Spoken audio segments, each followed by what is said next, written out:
Hey, everybody. Welcome to episode 11 of CCFR Radio on the Air. I'm your host, Rod Giltaca. Thanks for joining me again today on the show. Wilson and I attended the Conservative Party of Canada Policy Convention about a week ago. A lot of interesting things came out of that. We've got the latest numbers of the federal government's confiscation program. How many guns have they received in the first week? So we've got some things to discuss there. Police, provinces, and territories all lining up against the federal government and their confiscation program. That's very encouraging. We've got news there. A couple of new rallies to announce as well if you want to hear your voice heard, if you're in the Sudbury area or in Quebec, and an update on our big project, all that and more. CCFR Radio starts right now. CCFR Radio on the Air is brought to you by Wild TV Plus, the best hunting, fishing, and outdoor content available anywhere, anytime, on any device. Visit wildtvplus.ca. All right, we are back. Now, I've got a couple of things to go over with you before we bring Tracy Wilson on the next two segments. But the most important thing I need to update you on is this huge project I've been threatening you all with for a couple of weeks now, for a few weeks now, actually. And the update is I can't tell you anything about it because I'm not done. I didn't get my work done. So better or worse, that's what it is. So just so you know, kind of give you the scenario, is we do this nationally broadcast television show that you guys have been watching. We also do the most popular firearm-related podcast in the country as well. And I produce by myself about 90% of that content, like 90% of the work to bring this stuff to, like I have to do that by myself. And it takes about 2.5 to 3 days every 2 weeks. So that gets pulled out of my schedule.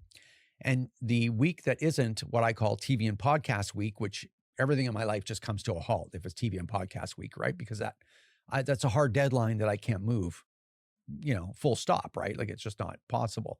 So I have to drop everything no matter what's going on those weeks to do that. So it's the every second week where I don't have TV and podcast that I get the majority of my work done.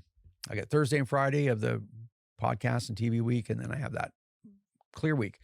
Well, this time I had Thursday and Friday, but I had to travel that all next week because I was in Alberta for some meetings. I was there for 7 days for a couple of meetings. And then for the CPC, Conservative Party of Canada Policy Convention, Wilson flew down halfway through the week and we attended that together.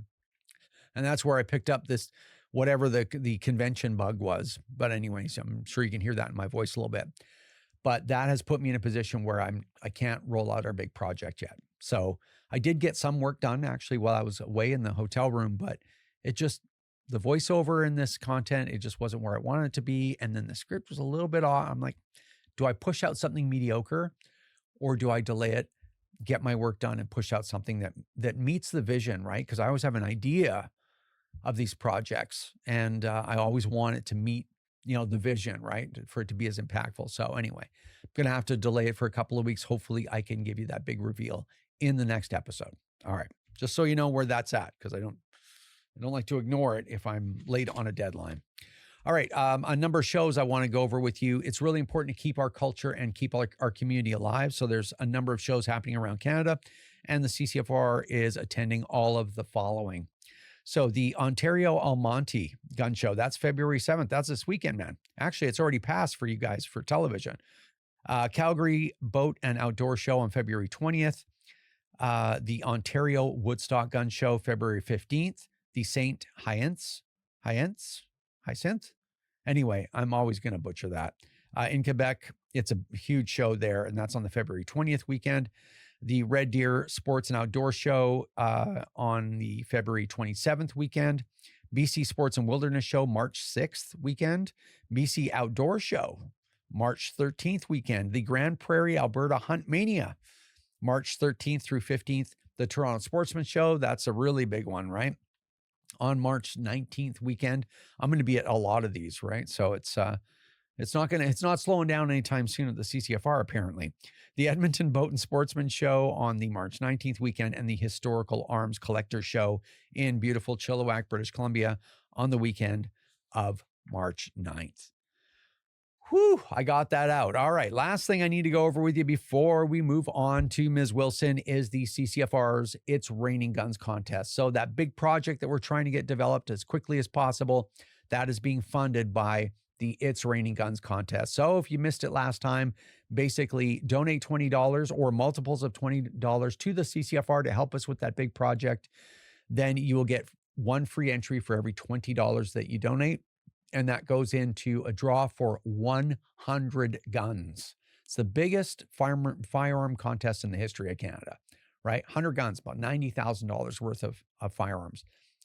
So I've been on social media answering some questions about it. Some people are like, hey, we haven't seen the list of guns. It's like, because I don't have it. Okay, so I have people donating guns, just so you know. They'll be like 10/22s. They'll be like pump action shotguns. It's going to be guns like that. They're not going to be, I think there are a couple of expensive guns, but not a lot. So anyway, you have 100 chances to win.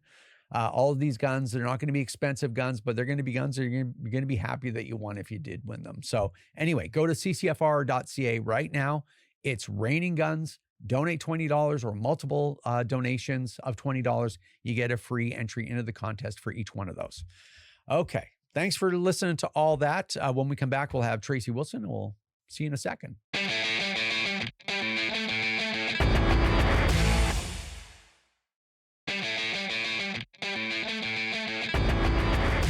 All right, we are back, and via the internet, we've got Tracy Wilson of the CCFR. Wilson! Hey, Giltaca, what's going on? I picked up a virus, I think, from the Conservative Party of Canada convention in Calgary, Alberta this past week. That happens when you go in these big crowds. I think the same thing's happening to me. There's something like warm and fuzzy and yucky stuck in my lungs. Yeah. Yeah. But anyway, it was a really great event. Like, it really was. And I found it to be really positive. So we're going to talk a little bit about what happened there, and probably in woven into all this stuff, all the reasons to be positive, because, you can't give up, right?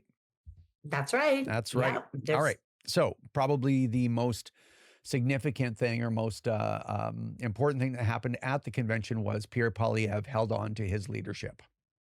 That's right. So after losing the last election and his seat, of course, he had to face a leadership review. And, the pundits were all talking about this, but he walked away with a clear mandate from the members. He won with 87.4% of the membership in support of his continued leadership. So this sort of goes in line historically with how things have gone before. You'll remember back to the Harper days. Before he became prime minister, he actually lost an election as well, and faced a confidence vote among the party. He did pass that with an 84%. So Poilievre's was even bigger than Harper's.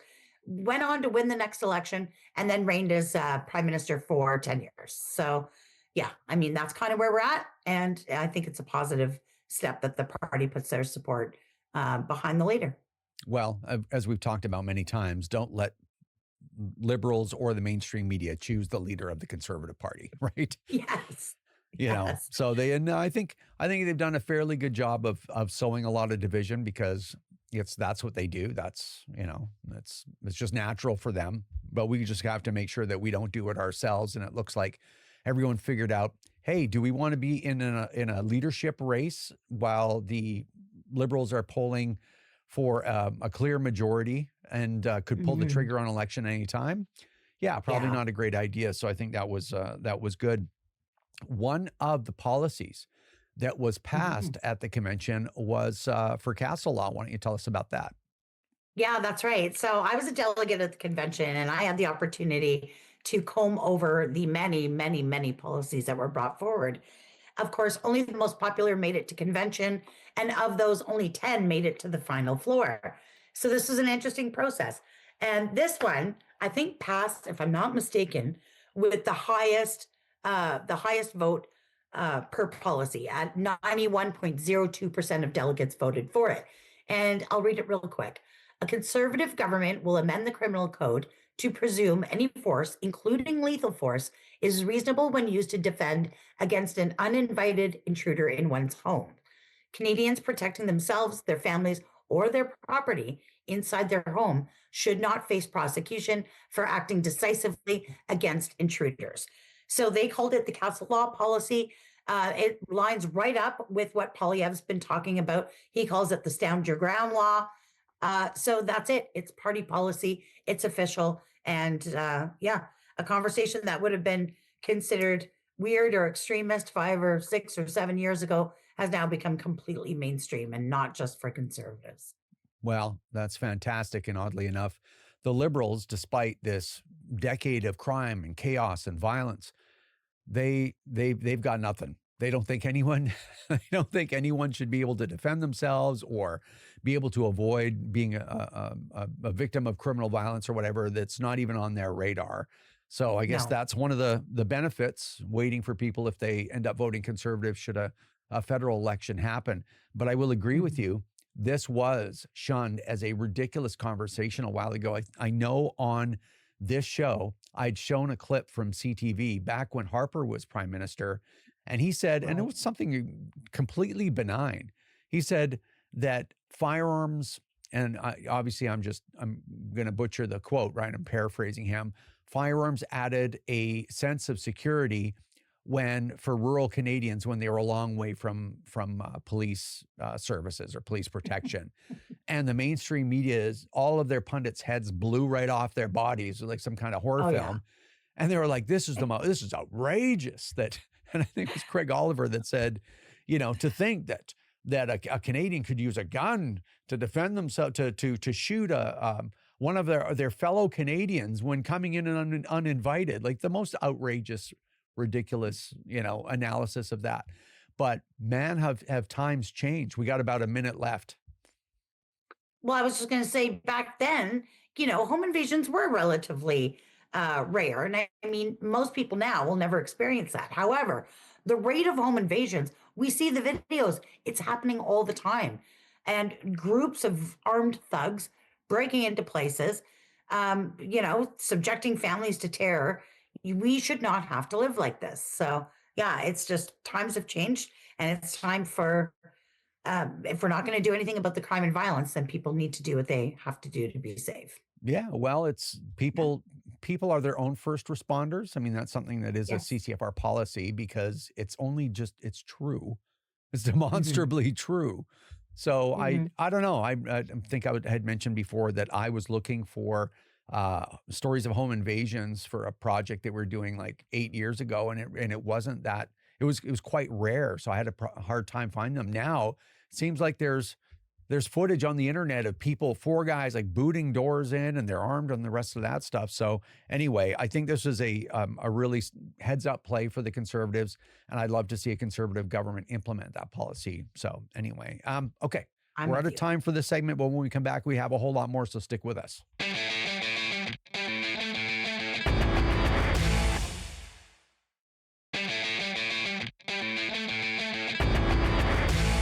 All right, we are back, and we've got a couple more things to cover. Now, the first thing is interesting. It is the latest count I guess it's the first week's count of firearms that were input into the confiscation portal that the feds have rolled out, and Mhm. it's some interesting numbers. Why don't you give us the rundown on that?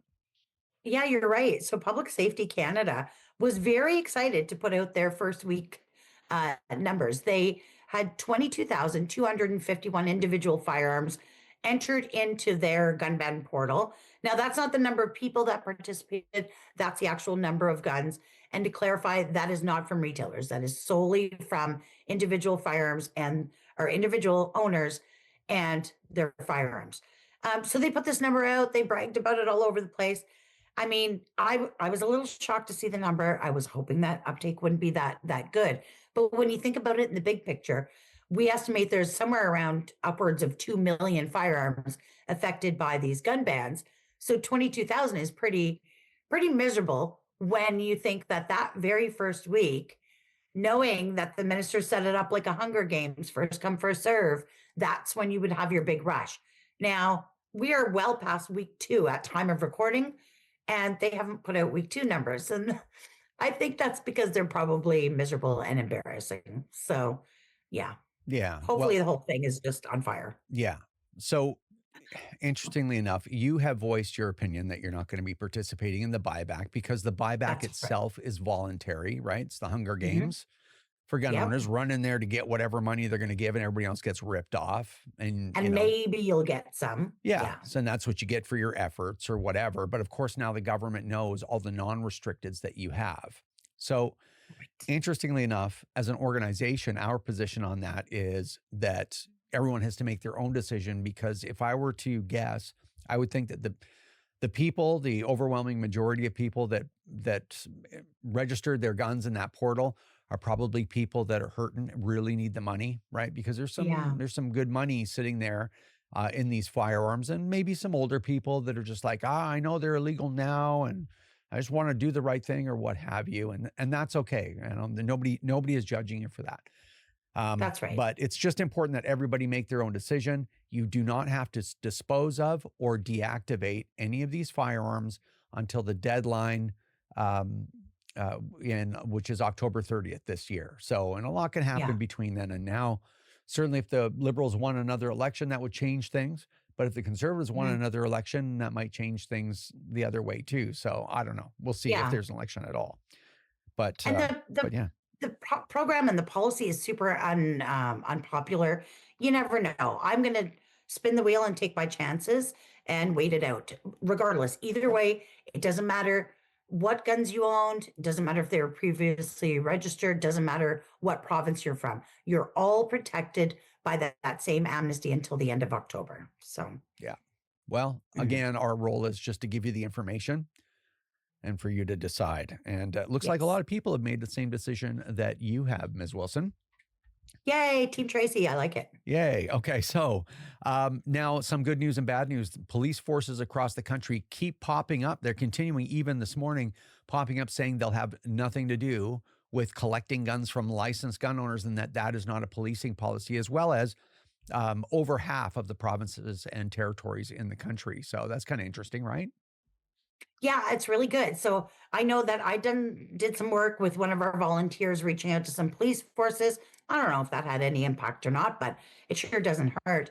But I've recommended to people, like, yeah, if you're curious, if your jurisdiction is looking for a contract with the feds, or if they're going to stand with citizens, why not reach out to them and find out, right? So we have seen a tsunami of announcements, particularly from Ontario, different municipal police forces, which has been great.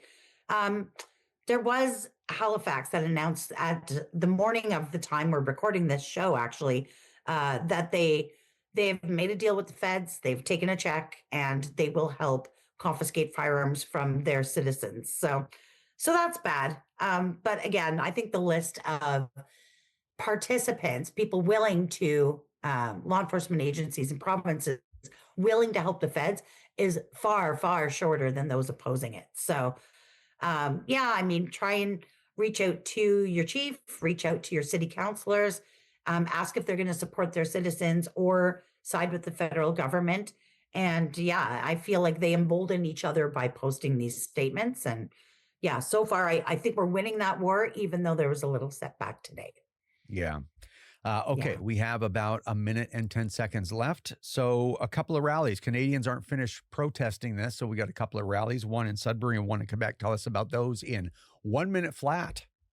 I got it. So next Thursday, February 12th at 6 p.m., we're going to be rallying in Sudbury, actually in Azilda, Ontario. You can find the location on our socials. MP Jim Belanger and Blaine Calkins will be there. I'll be there too. And I'm giving away a gun to a lucky participant, free. Then there's a huge rally in Quebec City. And I'm talking like they're bringing in DJs, bussing people in from clubs all over the place. Saturday, February 28th, I will be there as well. It starts at 10 a.m. It goes all day long in front of the Quebec legislature. This is turning into a total circus. I don't know. I heard rumors that there's going to be like 10,000 people there. I don't know. I'm going to go and do my part and stand with the good people of Quebec, because they don't deserve what their government's doing to them. And you should too. If you're in any place that you can get there, please get there. Awesome. All right. You did pretty good. Yes. We have like 10 seconds left in the segment. Awesome. You know, you should do this. You should do this for a living. I do. All right. All right. Thanks for the update. I think we covered everything, and I guess we will see you next time. Okay. We'll see you then.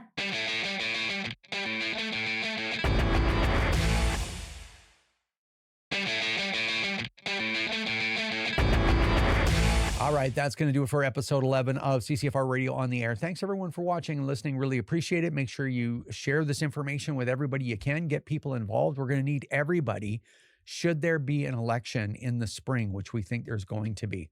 So really important. And the other thing I just wanted to kind of reiterate, because we didn't talk about it a lot, not that I want to, but I think I might have used the term black-pilled, which means that you have people in our community that are just giving up. It's all too heavy. It's all too negative, and they're just giving up.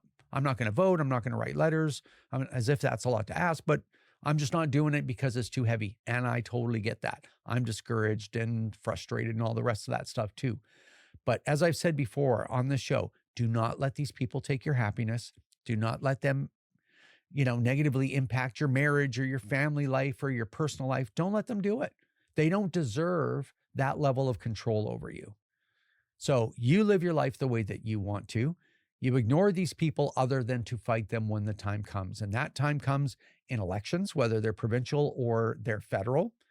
And that time comes when you can volunteer for a candidate or whatever that you believe in, or get involved in politics in some other way, or yourself, right? Or you get involved by writing a letter once in a while. When we say, hey, we really want to flood this person with letters, go see your MP, go see your MLA or MPP, right? Depending on the province that you're in. Like that's all the effort that's required. Other than that, erase these people from your mind.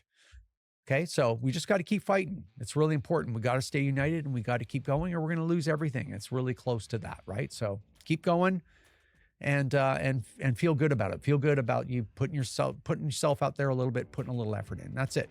Okay, don't let them take your happiness. Don't forget about the big contest. It's raining guns over at the CCFR. So go to ccfr.ca right now. Donate $20, get a free entry for 100 chances to win a gun. Anyway, that's what's going to make our big project a reality. That's what's going to fund it. So in advance, thank you all so much for your help. You can always become a member or donate to the CCFR at ccfr.ca. Really appreciate it. Again, hold the line. We're just going to keep fighting right to the last day. Take care, and we will see you in the next one.